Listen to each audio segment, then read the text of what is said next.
You are listening to episode number 119 of Wife Teacher Mommy, the podcast, Self-Care for Moms. Now, today is a rare treat for all of you. Today, you get a full coaching call with coaching. Yes, with the actual coaching portion for at least for one of the people anyway. We usually don't share the coaching on the podcast because this is a very special sacred work, but we don't share it widely outside of the club. But I got permission to share this clip, and you'll hear a little bit of why shortly. And you'll get to see and experience what it's like to listen to others be coached right here on the podcast. So let's go. Hey teacher, with all you gotta do, someone's gotta take care of you.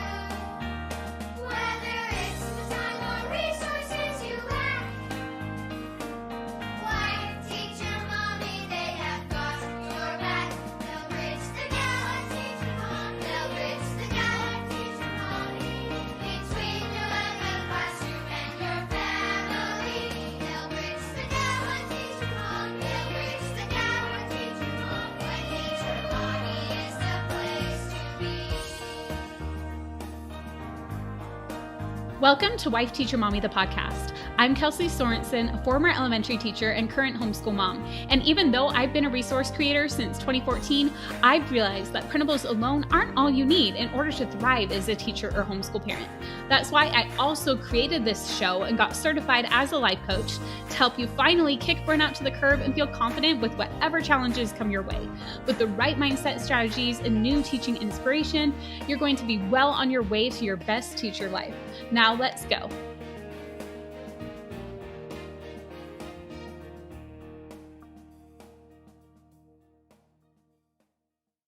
Welcome to Wife Teacher Mommy, the podcast today. I'm so excited to have you. And I've mentioned over the last few weeks that I did some batch recording. Today, as I'm recording, it is December 11th, and I'm buying myself some time to really get hard to work on the book that I'm creating. It feels like a birth right now, my book baby. I really need some time and energy to dedicate to that work. And so what I've done is I am getting recorded ahead today all the way through January so I can really focus before my next deadline for my book on February 1st. And with that, I did some replays, and this time I tried to record some extra content beforehand so you get a little something new with this something old. But today, what I wanted to do is bring something that's still new to you. Now, what this is, it is actually my very first coaching call that I did inside Wife Teacher Mommy Club. And it's way back in the archives. So a lot of you probably, even if you're in the club, might not have seen it before. So for most of you today, this is going to be new content. And I also picked this one because it is about self-care for moms, which I love. I know we have a lot of moms who listen. And this also really applies to teachers too. The call I did was just dedicated towards moms, but the content is really applicable whether or not you are a mom. So I just wanted to mention that. And the other cool thing about this one is I got permission to leave one of the actual coaching clips inside this call, which I'm super excited about. And I try not to ask our members to share outside the club because I don't want them to feel pressure. I want to make sure that everybody feels like the club is a really safe space to get coached. But because it was my first call, my adorable sister came on for coaching, and she said it was okay if I include it in the podcast. So thanks, sister. There were a few other members who came on and got coached too, but again, we are taking those ones off. So you'll just get to hear me coach my awesome sister. And the funny story is my team member, Kelsey, didn't even know when we were recording or when we were live on the call, because we always have a team member kind of helping in the chat and helping our members and making sure, if anything tech-wise happens. One time in the last year of coaching, my power went out during it. So it was great to be a team member on there to kind of navigate that while I got my hotspot working and everything. But anyways, funny thing is my team member, Kelsey, she didn't know, and not me. I have another Kelsey on my team. There's Kelsey with the C. But she didn't even know that it was my sister I was coaching. It wasn't until after the call. She's like, wait, that was your sister? So I feel like I actually did a pretty good job keeping my composure together, especially because I kept my cool as a coach, even though in my head, I was like, wait, you're doing an audition again? And you didn't even tell me? The sister part of me was wanting to get just really excited with her. It was really, really fun. I also picked this coaching replay because self-care is a big part of self-love. And we are doing a self-love challenge right here on the podcast that is going to begin a week from today. And I'm really excited about it. As I mentioned, I am recording this early, so there might be like little details that change. So I'm not going to get too in depth about what this entails. I'm going to record even more about it, probably leading up to it, or you'll just be like next week it's going to start airing and there will be more information on what to do. But the plan is that every day for 2 weeks in the month of February, I'm going to have a short little episode for you with a daily coaching on self-care and something for you to think about or a challenge to do. And as you go through each day, you'll learn so much about yourself and how you can show yourself love in so many different ways. You'll also understand how and why this is so important. And the other thing that I know at this time where I'm recording that we're going to do is that we're going to have somewhere that we want you to sign up. So the link wifeteachermommy.com/self-care challenge will take you to that once it's ready. And this will help you get the full experience with the challenge. It's going to be free, but you'll be able to opt in to get like a scorecard and things where you can join in some giveaways and fun things. And you'll be signed up to join the live podcast recording, which will be the second part. So we're going to have the 14 days of the challenge going into the feed, but then we're going to like kind of kick it off with another live podcast recording. We had a lot of fun doing a live podcast recording in November. So we're excited to do it again. I think I'm going to try to do a live podcast approximately once a quarter. So this will be the one that we do in quarter 1 of 2024. So you'll be signed up and registered for that. And you'll get the scorecard and everything to fully participate in the challenge and be entered in to win prizes if you're doing this live. Super excited. It's going to be a lot of fun and a way to help you get some self-love going on in the month of February. And I did this because February is Valentine's Day, but instead of focusing on romantic love, like not everybody has that. Not everyone is focused on that. I want to make sure that we all focus on self-love, whether or not we have a romantic relationship, because self-love, we can't fully love others if we can't love ourselves. And again, I'll leave more of that to the challenge, but it's going to be such a great time. Want you to participate in it. I would love for you to take part in it. It's free. It's going to really help you out. But for today, you're going to enjoy this amazing coaching on self-care. So let's get to it.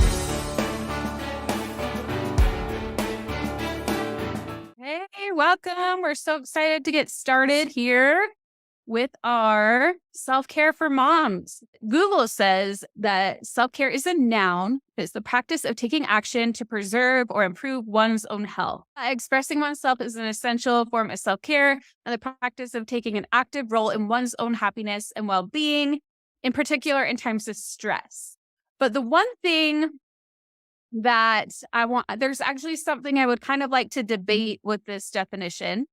I don't know if any of you might have any guesses to what that is, but I'll just go ahead and tell you. I like to think of self-care as a verb rather than a noun. So here you see like noun, self-care, it's like the thing, like what it is, which with this definition, yeah, I would agree that's true. But I would also like to say that I like to think of self-care as a verb. It's something we do, it's actions we take, and something we want to do ongoing without exception. So it's like a verb that we keep doing. But I also want to talk about kind of why we don't take the time for self-care. Two main themes, two main reasons why we don't. I kind of gave one away for a second, but I would love to hear if you have any reasons why you don't take as much time for self-care as you would like. If you have any of those, tell me in the comments. But a lot of times we're like, oh yeah, I like doing this for self-care. But when you really think about it, when is the last time you spent time doing that? Like when is the last time you went on a walk or were reading a book or doing those things that might help you with your self-care? Welcome, Jocelyn. Kids, yes, kids can be a big reason that we don't take time for self-care. A reason that we use, right? Because, and it can make it a little more tricky, right? You do have kids, you do need to take care of them. But we can still make time for self-care, even if we're a mom, right? And that's what we're talking about today. Kelsey says, I always feel like I'm too busy and need to continue crossing things off my to-do list. Totally get that. I have felt the same way. And that's kind of here. We tell ourselves that we don't have time. And sometimes we don't have time. We tell ourselves we don't have time right now. Like, oh, I don't have time right now. It's a really busy time with my work.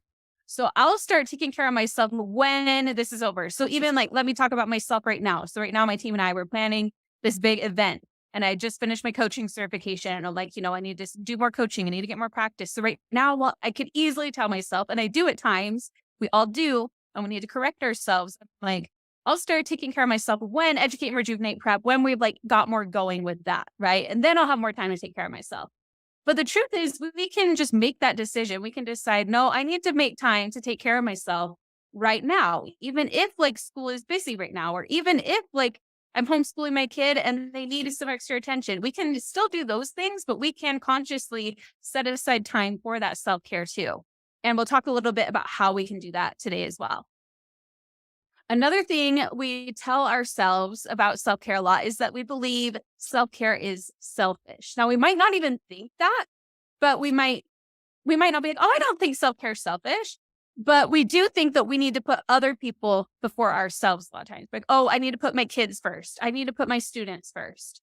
Um, but is it a bad thing to kind of flip that and be like, I need to take care of myself first? Because if you look at the real definition of selfish, like if a lot of people think selfish means putting ourselves before other people. Like, oh, if you put yourself first, you're being selfish. But the real definition is lacking consideration for others, concerned chiefly with one's own personal profit or pleasure. So like only caring about yourself. But if you can take care of yourself first, like fill your own cup, so then you can give more to others. You're still thinking about others. You're just making sure that you're able to actually give from a place where you have the capacity to give. That is not being selfish. So if you really think about, do your actions match whether you believe self-care should be a top priority? Or do you believe that like, oh, I'll take care of myself after I've made sure my kids have absolutely everything they could possibly need before I'll take care of myself? Because the fact of the matter is your kids probably aren't going to have everything they absolutely need every second of every day, but we still need to like, even if that means just getting up a little bit earlier to like have like even 10 minutes of time to like journal or to think about what you need that day before like jumping in and helping your kids out or getting ready for school or whatever. That can be so helpful. Okay, so we want to talk a little bit about how to protect your self-care too. So when you are kind of in that mindset, you're like, okay, I can take care of myself. Like I've got this. Um, we want to kind of think about this, like, as a teacher or a parent, we got to keep in mind all of the things we want to do. So like if you're a parent, you're like, I'm homeschooling my kids.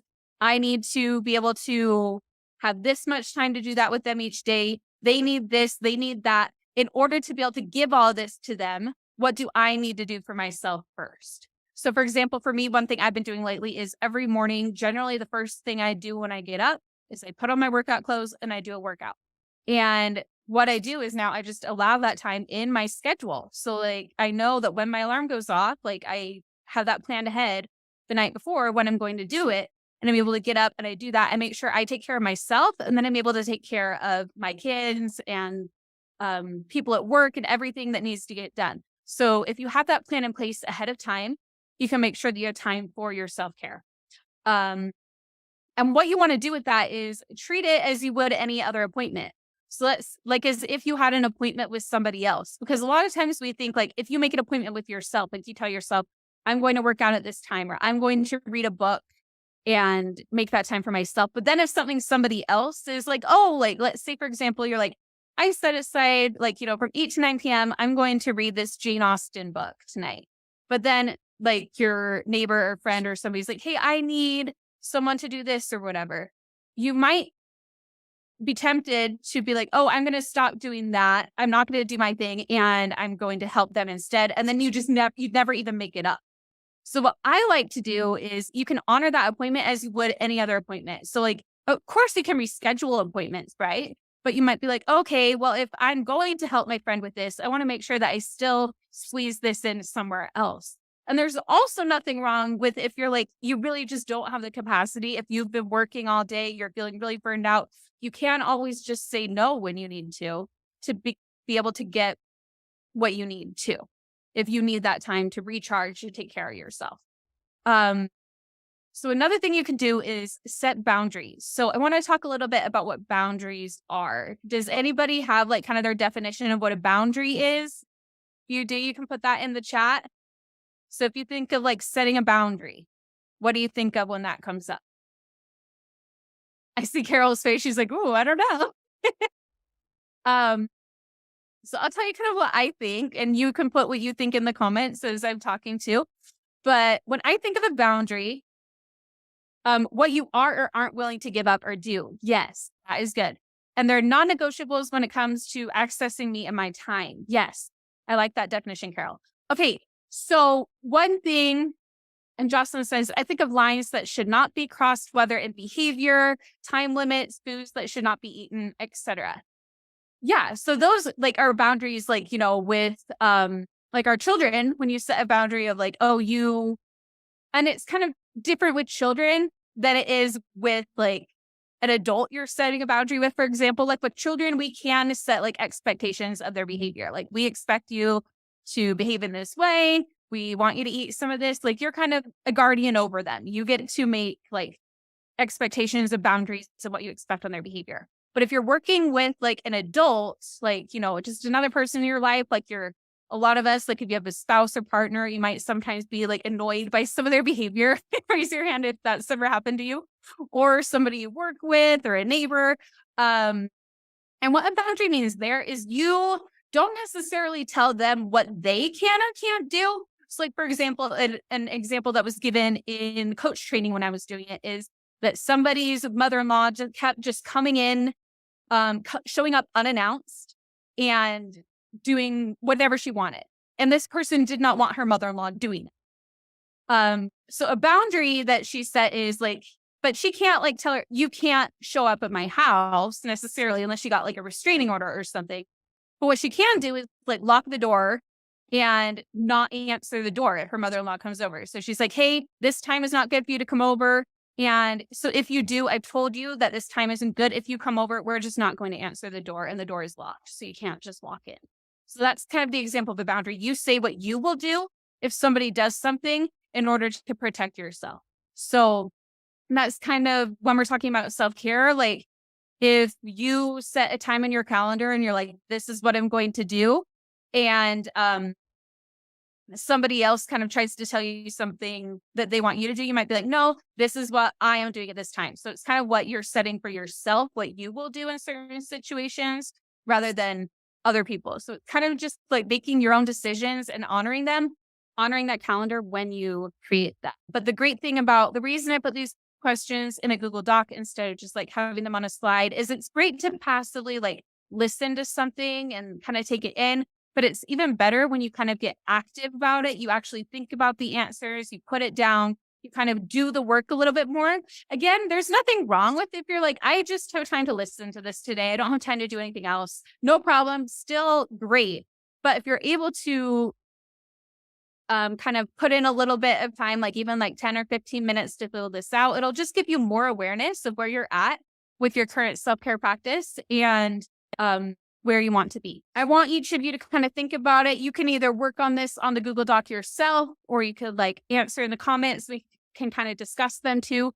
But let's think about this, because I think a lot of people, I've heard this from a lot of moms and a lot of like ambitious women, teachers, people who like are very busy. But if you had a full day to yourself, you had no school, you had no work, you had no family or other obligations, just you, yourself, and all like that's all you had, all you needed. How would you feel about that? I think some people would be like, man, that would feel amazing. I would love to just have a full day to myself. That sounds like a dream. Other people might be like, that sounds nice at first, but I think I might go crazy without something to do. Like if you're like really a go-getter. So it's different for different, and nothing wrong with either way. Tori says, yes, I want a free day. Yeah. I think it would feel amazing to have a free day. I also think that partway through the day, for me, a lot of times I'm like, wait, I need to get something done. And that's something I'm working on myself. But just think about how that would make you feel. Then think about what is it that lights you up? Like if you could do anything with that time, what is it you would want to do? I've heard of some moms say like, oh, I don't remember. I was at a girls' night for Valentine's Day last week. And some people, we were talking about this and I'm like, I don't even know what I like to do anymore. Like, I'm just like, I'm a mom and I do this and I do that for my kids and I do all these different things, but like, I don't really have my hobbies anymore. And I think like that can be really easy to happen for us as moms. Like, what is it that you like to do other than being a mom or your job or things like that? What are those other hobbies?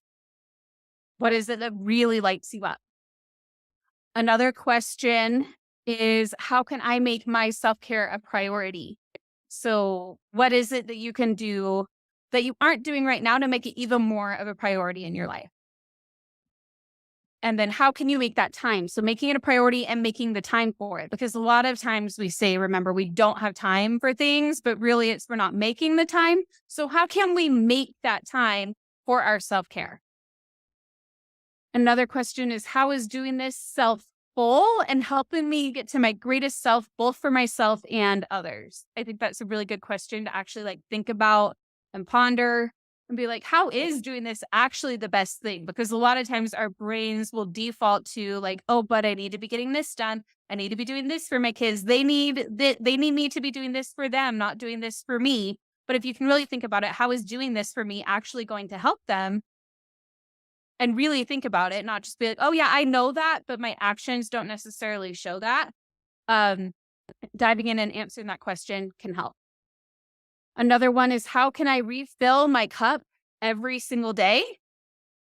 So think about what you can do to refill your cup every day. What is it that you feel like is manageable? Like, if you're like, maybe you can do a workout each day, maybe you can't. Maybe that's not something that you feel is manageable. I want you to think about what is something you can do to refill your cup every single day. It can be something that takes 2 minutes or 5 minutes, but just making sure that there's something you can do to refill your cup every day and be intentional about that. And again, if anybody has answers to any of these questions, again, you can think of them yourself. You can put them in the comments. Um, then once we kind of talked about like making your self-care a priority, how you make time for it, how you can refill your cup every day, what is your plan for making sure that it actually happens? And then what boundaries do you need to set for your self-care? So I've got this document that you can fill out. Think about these questions. I would love if anybody has anything to share in the comments about any of those as well. So I'll give you all just a moment. But let's see. For me, um, some of the things we talked about this earlier on the call, but some of the things that I like to do that like me up for self-care are reading books. I love reading as well. Some of my favorite, and it's funny because it doesn't sound like self-care, but I love like true crime and mysteries and things like that.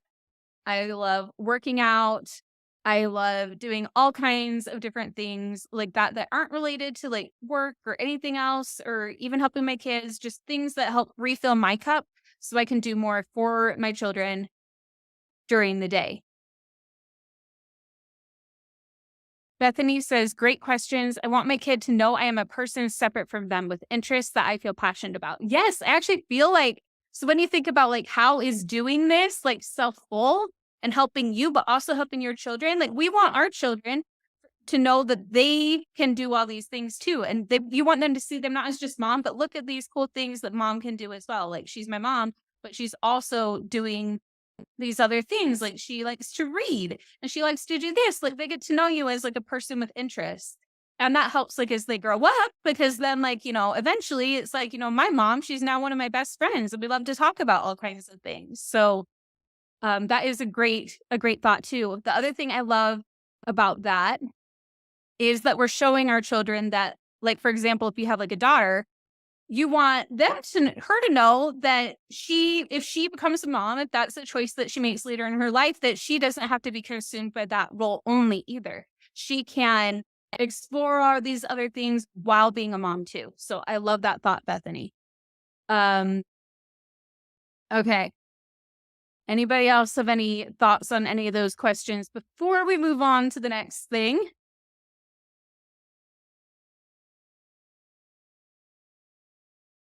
Okay. You can keep commenting. I will come back and check the comments as we go. Okay, let's see. We have Tori says, last year I realized it's silly for me to tell my kids to pursue sports, arts, etc., and not do it myself. Right. We want to be kind of an example to them. We want to show them like, hey, I want you to be able to try all these things and do all these different things, and we could be an example. I kind of love what my mentor, who I went to the life coach school and recently finished my certification there, but she says, be an example of what's possible. And we can do that for our children by just being an example, showing like, oh, I want to learn how to do this. And you don't have to stop learning how to do things as a grown up, right? One of the greatest ways to show them, like, you might have a hobby that you've never done yet, but you're like, I want to learn how to draw. Like, I'm terrible at drawing right now. Like it could, it's not like it's too late for me to learn if I wanted to. So we can always learn how to do new things, show our kids that we're learning, and they learn from that. And it encourages them to do the same thing. I love that thought, Tori. Okay, so now that we've kind of talked about self-care, what we do for these workshop ones is we kind of have like some content that I teach or that Chrissy, our other coach in the club, teaches. And then for the second half, we have it open for some coaching. So you can kind of get whatever support you need. You can raise your hand. You can be coached. You can even just put things in the comments so we can talk through them if you're not comfortable with actually coming on. If you're like, oh, that's scary or whatever, you can also just listen and learn from other people. I learned so much just from listening to other people being coached. But first, you might be wondering kind of what is coaching. So in life coaching, we teach you kind of how to look at your brain and how everything you do, the results you create in your life, all kind of tie into thoughts in your brain, whether they're conscious or subconscious. We have this model that we teach, and I'm going to dive into that and kind of give a little lesson, a little overview of that as well, because some on this call may know it, some may not. We also help you kind of make that mind-body connection and process feelings when you need to. A lot of times we're so in our heads and we can't really feel what's going on in our bodies. So we can help with that as well. And we also help you to find solutions. This is an important difference with coaching. So it's kind of like consulting is where like I'm telling you what to do. And even in a workshop, that's kind of more like consulting. Like I'm giving you suggestions of like, these are things you could do. Here's how you honor your schedule, all these different things. In coaching, we help you find the solutions that are best for you. We know that you have awesome solutions to everything inside your own mind, but you might just have trouble accessing it. So we ask a lot of open-ended questions to encourage you to find that knowledge that you already have that you just haven't been able to access yet. And we might give suggestions, but we don't tell you in coaching exactly what to do. Now, again, when I say we, sometimes I'm doing these calls. Sometimes our coach, Chrissy, is doing these calls. She is awesome. So let me go a little bit into the self-coaching model. And also, I will be teaching even more about the model in our upcoming Member What's Up Wednesdays video. I'm going to first do a little longer overview of the model.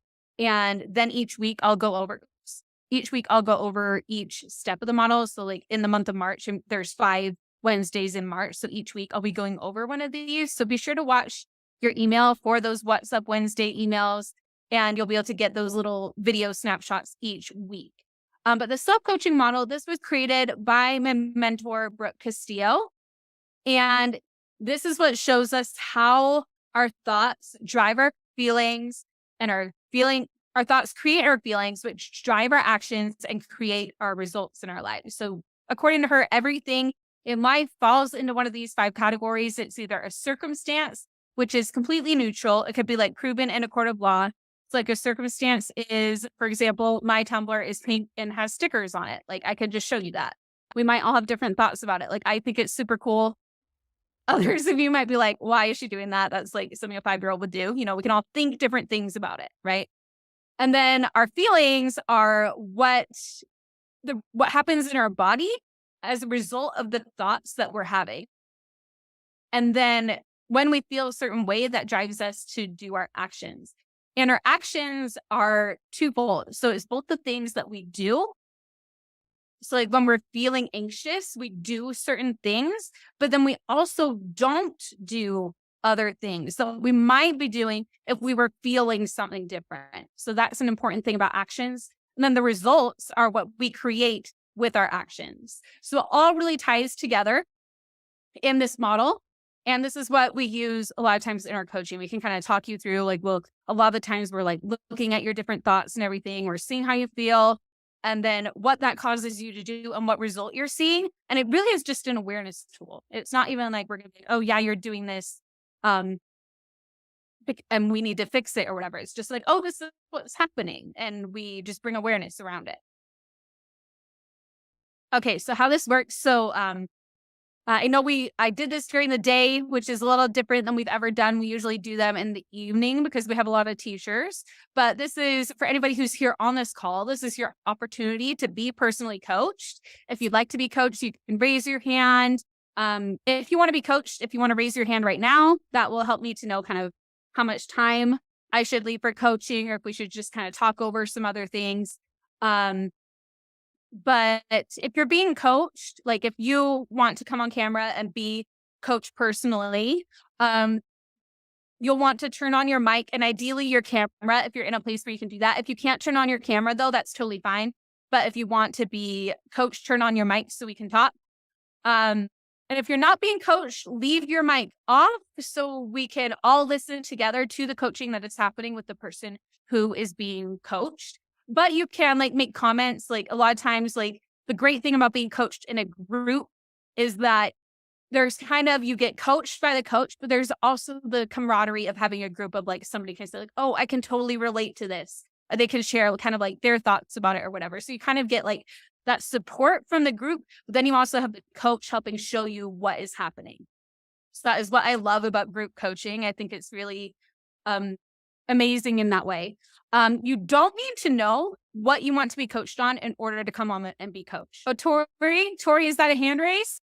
Oh, it was supposed to be a handwritten. I was struggling. Just with all this stuff about self-care, really loved it. I'm not sure if this really fits, but I've been trying to get more hobbies, to just be a whole person. Yeah. And now that I'm doing it, because I haven't really been super focused on my hobbies, been more focused on my kids and their schooling and everything. I'm trying to get back into it. And one thing I was trying to do was singing, do some more singing and stuff. And I'm going to be auditioning for this production. And I guess I'm just having, so this maybe isn't relevant, but it feels relevant to the self care. Once you get back into something and you're bad at it, what do you do with all of those thoughts and feelings of just inferiority and not feeling good at the things you want to be your hobbies? Okay, this is the perfect thing to bring to coaching, first of all, I want to say. I also want to mention that nothing is irrelevant on these calls. Like if you want to come in and you're like, I want to get coaching on this, not quite related, but I do actually think this is related, like you were saying. So you're thinking about this audition for a production, is that right? Is that kind of the big thing bringing this up? Yeah, and I'm just feeling like I haven't auditioned for anything in 10 years. It's literally been 10 years. And so there's part of me that's so excited and I love the enthusiasm, but there's this other part that's thinking, wow, you're not ready. You're not good enough for this. But I feel like I could just wait forever and I'll never be ready because how am I going to get better if I don't try? Yeah. Yeah. So when you're thinking I'm not ready about it, because you said there's kind of two parts, like you're thinking I'm not ready, then you're also kind of excited and everything. Which part do you want to explore? Which part is more the problem for you right now? Oh, definitely not the excitement part. I mean, that part, I'll explore that my own time. It's happy. Yes. Yeah. So you're just you're thinking I'm not ready about this production. You think that? Yeah. And maybe even just some imposter syndrome of probably everyone else who's trying out has they probably are currently singers and have probably definitely auditioned for things sooner than 10 years ago. So a little bit of inferiority as well. Okay. So you're feeling inferior. Yes. Yeah. Yes. Feeling inferior. Do you feel like that's like the feeling that you're feeling like, so you think I'm not ready and you feel inferior? Like you can feel that in your body? Yes. Yes. That's it. Yep. Okay. Just making sure we're on the Yeah. same. So when you're feeling inferior because you think you're not ready for this audition, what are you doing? Okay. What am I doing about it? Shouldn't be a tough question. Um,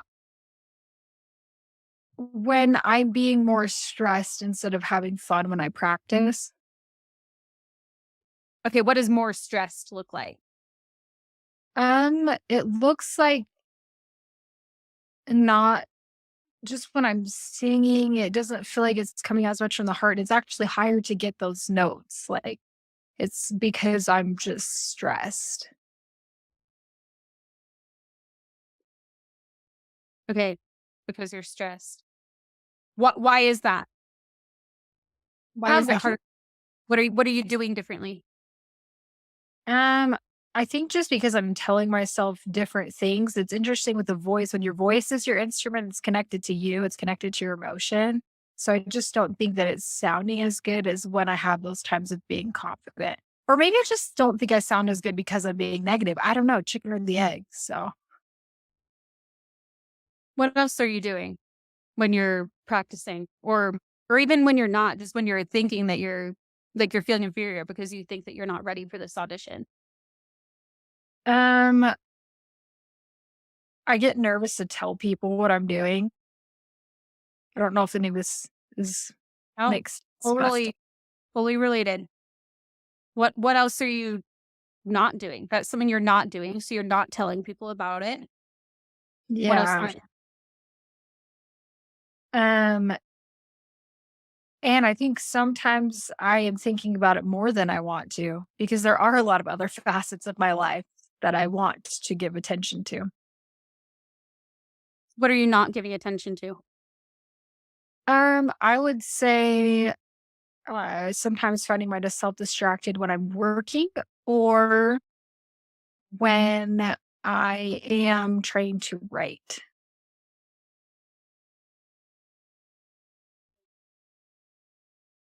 Okay, so what else are you doing when you're thinking you're inferior because you think you're not ready for this audition? We really dive in. We're like, what are all the things? All the things I'm doing. Gosh, I'm not really sure what I'm doing because it's more just feels mental. Like it doesn't feel like I'm actually doing anything. I'm just thinking a lot of things. So have you signed up for the audition? Yeah, I did do that. Okay, so you did just sign up for it, but you didn't tell people about it. I've told some people, but I get nervous too. Yeah. Mm. Oh, so yeah, and on a call, okay? Sorry, my little girl just walked in. Give me a Totally second. okay. Okay, I usually lock the door. Huh? You say hi to everybody quick. Say hi. And this is so if you ever want to come on a call and you have children, totally fine. I usually try to just be here for all of you, but hey, can you go inside with daddy? Go inside with daddy, okay? Okay. So let's kind of look at this. So far we have like you are preparing for this audition for a production and it's where you're singing. Yeah. Yeah. I think it's like an opera Yeah, ish so you're thing. preparing for this audition, you're feeling inferior. Well, you're thinking I'm not ready, so you feel inferior. So you are when you practice, it's feeling harder to hit those notes, and you think it's because you're feeling stressed. Maybe there's like some vocal tension there from Yeah. yeah. So you're not telling people about it. You're maybe overthinking about it at different times, and because of that, so you're like having a hard time getting ready for it because of all these things, right? So the result is that you're not getting as ready for that audition as you could Yes. I when think you're talking to yourself. yeah, if I told myself if I could believe something different, like, I'm just gonna give this a shot and see how it goes, I think that it wouldn't be kind of invading the other facets of my life, and I think I'd be more relaxed about the whole thing, honestly. Yeah. So I have a question for you. So what does it mean to be ready for the audition? No, it's a good question because my perfectionist self is like, "Oh, it means to know know the part." and be able to sing it perfectly, right? But in reality, probably all I need to do is have the 16 bars of the song memorized, right? Like that's it. Yeah. Yeah. So why are you feeling inferior? I guess I'm comparing myself to like others who I don't even know, but just, whoever it might be. Uh, Yeah. Why? Why are you doing that? I think it's natural to do that, but I also think it's unnecessary because at some point, that's what an audition is like, let's compare how everyone sounds at this and let's pick the best one, right? Mhm. Um, but just because that is what it is doesn't mean I necessarily need to think of it that way. Yeah, that's interesting, right? Yeah. The one thing I want to point out, so you said you were feeling inferior because you were comparing yourself to other people. Is that right? Yep. And they're imaginary. Like I Huh. know zero people who are trying out for this. Yeah. But the reason you're feeling inferior about this is because not because of the fact that you're doing this audition, right? Yeah.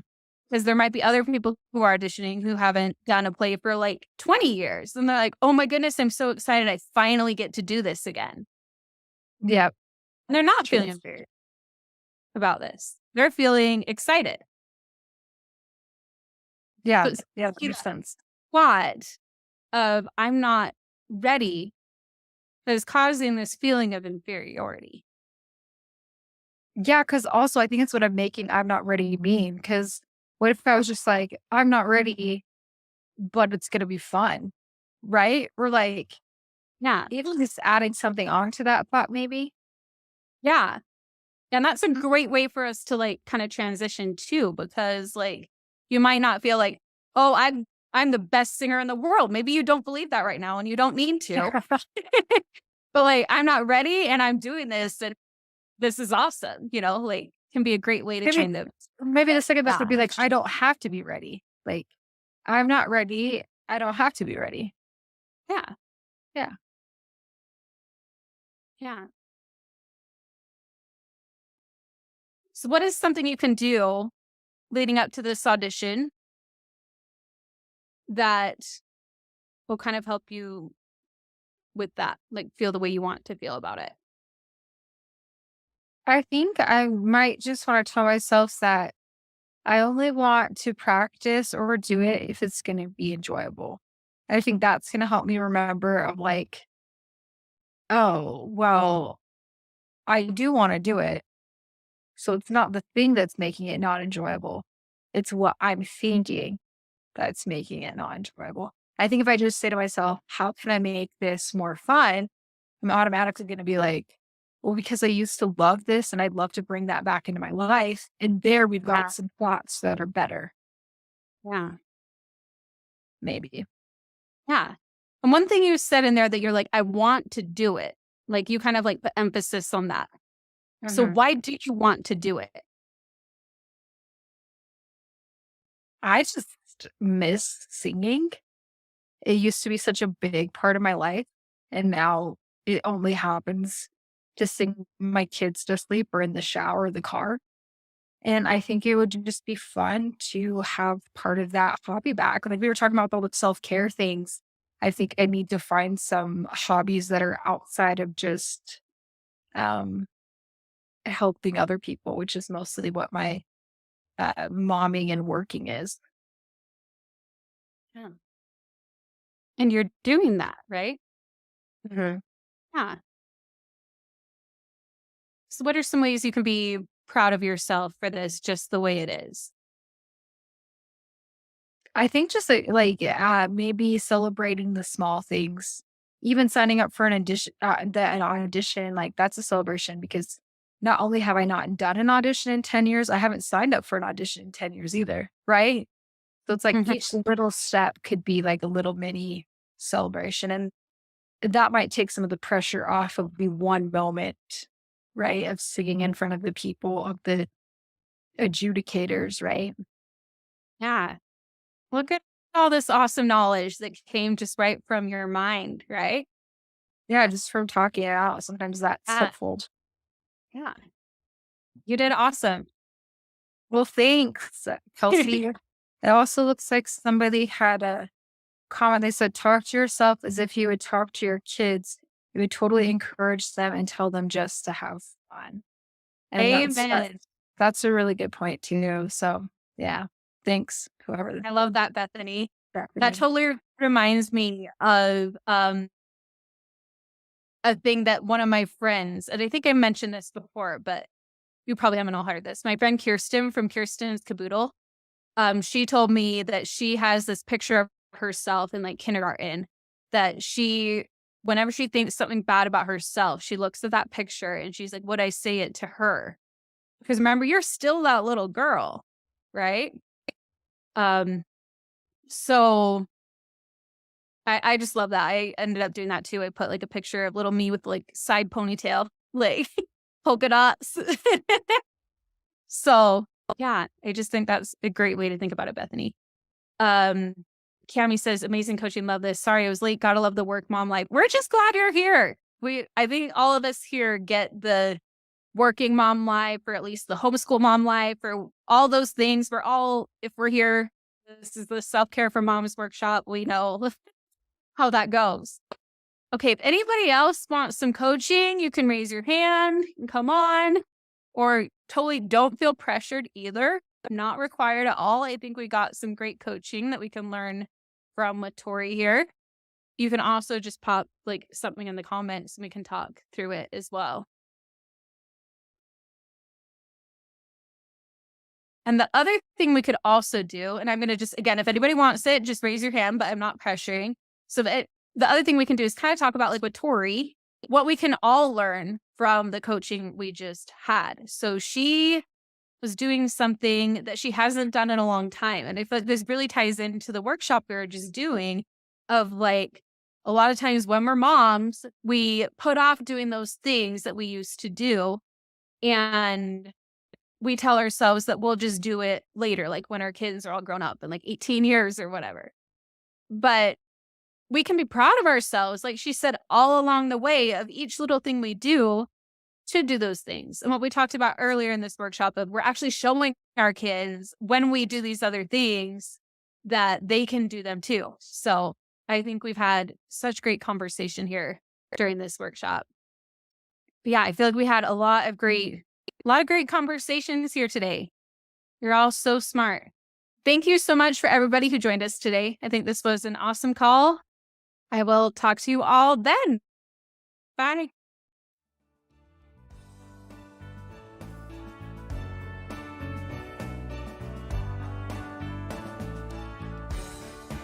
Thank you for listening to Wife Teacher Mommy, the podcast. Be sure to hit subscribe so you don't miss an episode. And to make your podcast experience even more personalized, I'd love to send you a custom podcast playlist of my top recommended episodes for you that I think will be the most helpful based on where you are in your journey.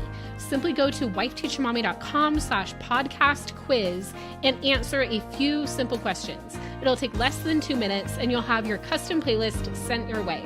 Plus, you'll get updates when we release new episodes and get an exclusive clip from a coaching call sent to you every single week. So you'll get even more free content to help you live your best life. You've got nothing to lose, so what are you waiting for? Go to wifeteachermommy.com/podcast quiz now.